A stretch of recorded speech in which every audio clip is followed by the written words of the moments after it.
Greetings and salutations, guys. Eric here with my review of I Saw the TV Glow, new movie from A24 that is opening in limited release this week, and then it'll be going wider near the end of the month.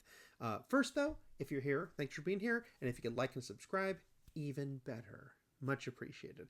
All right, let's dive into this movie.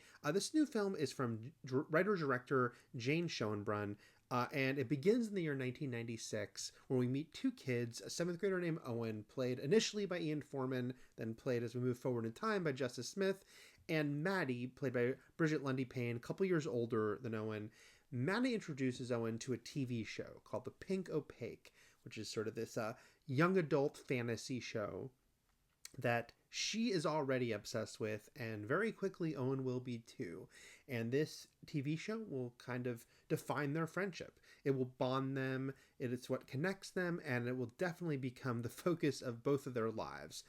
We follow Owen more. He's kind of more of the center of the movie, but we really see how this TV show is sort of very transformative for him. And everything kind of begins to cycle around that as his life continues. And we go through many years of his life going forward.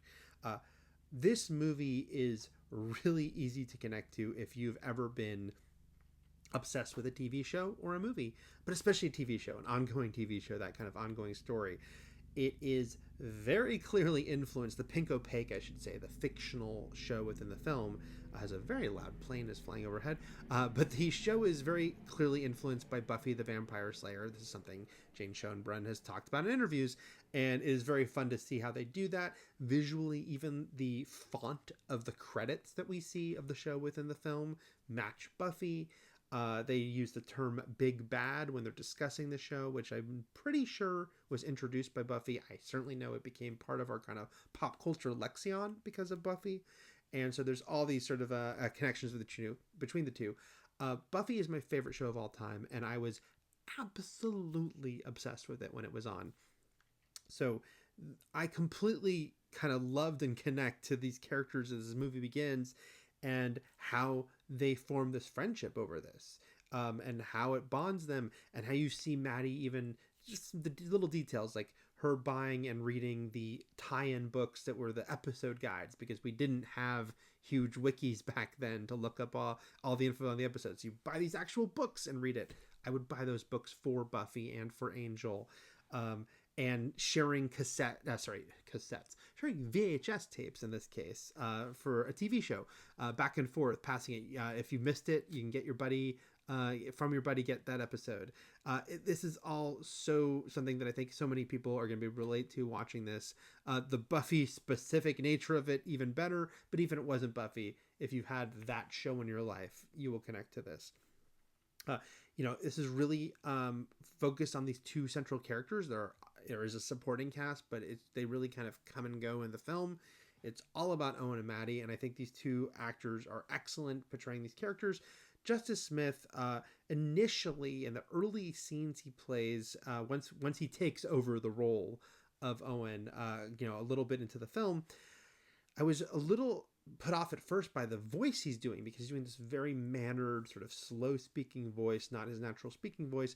But then it really quickly fits. It really works for sort of the awkwardness of the character, the fact that he kind of feels out of step with the world around him, doesn't relate well to people, relates better to TV than to people. And it really works, that voice. And I think his performance is great, especially he's asked to do a lot in this movie, play a lot of different ages in this movie. And I think he's great doing that. Bridget Lundy Payne is Maddie. I love them in Bill and Ted Face the Music, and I was kind of bummed I hadn't seen them in anything recently, so very glad to see them here, and I think they're great. Has this character that's sort of all-knowing, the fact that, a couple years older than Owen, and so when Maddie comes into his life, she just sort of is this older, wiser presence who then kind of gifts him with this show that will mean so much to him in his life. And so I really love the two of them together. And there's not as much Maddie in the second half for story reasons, and I did kind of miss that connection, or seeing it on screen, I should say. The connection is important to the entire story. In general, I'd like the first half of this movie more than the second half, and maybe because the first half was so easy to connect to for me personally, and to understand that, oh my gosh, I'm obsessed with this show, and me and my friends are bonded because we're both, this is the shared obsession that we have. The second half gets sort of more aggressively weird. It gets more aggressively A24, I might say. Has a move forward, and we kind of see what becomes of Owen and his life. But I should definitely talk about, it's so important to the movie, the trans allegory going on here. This is something that Jane Schoenbrun has certainly talked about, and I think is pretty obvious watching the movie, about a specific reason that some of these characters would feel that this show represents to them a different life, a different identity that they would like to live, and what that means. And this is something that personally I can't relate to on that full level. Didn't grow up trans, but I still think that there's so much there that you can relate to no matter what, because so many of us have that shared experience of connecting to a show or film and wishing that could be our life. And I think there's different levels to it. There's different levels of like, I don't like who I am, and so I wish this was my life. And or there are people who might be pretty happy with their life, but also think, man, but this other world seems even better. And being able to change into that version of a person, that would be even cooler. So I think it work at different levels for different people, but obviously will have even more significance, importance, and I think hit harder for trans people, because there's certainly a specific part of the story about that. But then I think the movie did such a good job of portraying the whole media side of it, because these, kids are so fixated on this show, and there's reasons for that. There's importance to that. But then there's like, well, what's the line? Is there a line when you become too obsessed? Or as you're moving forward by pushing back against that, are you going too far? Are you pushing against a part of yourself, because you think, oh, I have to put this, this thing behind me, but maybe you shouldn't do that. And I think there's a lot going on in this movie about all that. The second half, because it gets sort of much more outwardly strange, and, is there a supernatural, fantastical side to this movie? This is a question that starts to be raised. Maddie has one point of view, Owen has another, and we start to see these strange events happen, and we have to kind of figure out what is real, what is not real. There are some things in the movie where I think, maybe I wanted it to be, I don't know, quote unquote, a little more normal, which is funny because I love weird things too. But there was a couple of moments where I thought like, well, I'd like maybe a little more specific explanation, but that's not what the movie's trying to do. The very end of the movie for me was too abrupt, and I've talked about movies where I think abrupt endings completely work. This one is one of those things where it was actually kind of surprising. It's the ending. It just feels like they're in the middle of a scene and, oh, I guess that's it. The credits are rolling. I guess this movie just ended in a way that I think is going to make some mainstream audiences super pissed, because it's like, you just got A24, in a way that maybe the early A24 movies have done more than the most recent ones. But, this movie is one that really kind of sat with me. I saw it a couple weeks ago, and I didn't record a review right away because I found myself thinking about it a lot, and I want to think about it more.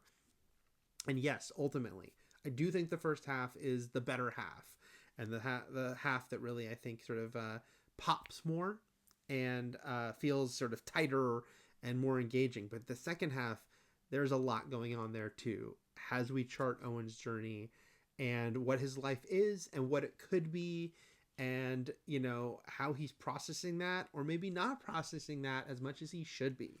I think it is very interesting stuff. Lots to think about there. So, and I shouldn't mention the Pete and Pete of it all. Yes, Buffy was a huge touchstone here and an influence. It wasn't the only one. And I know Jane Schoenbrun has talked about Are You Afraid of the Dark and Goosebumps as other influences here. But Pete and Pete is a very clear one. I was also a big Pete and Pete fan.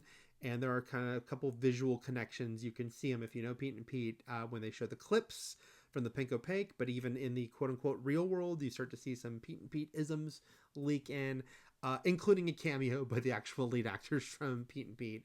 And that was really fun. They're not the only cameo from things that will resonate into real life and fandoms in this film. So that was very appreciated as well. So yeah, I saw the TV Glow.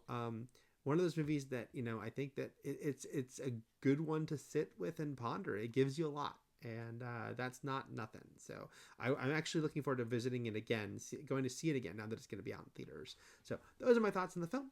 And I'm very curious what everyone else thinks of it. All right, guys, take care. Thanks. Bye.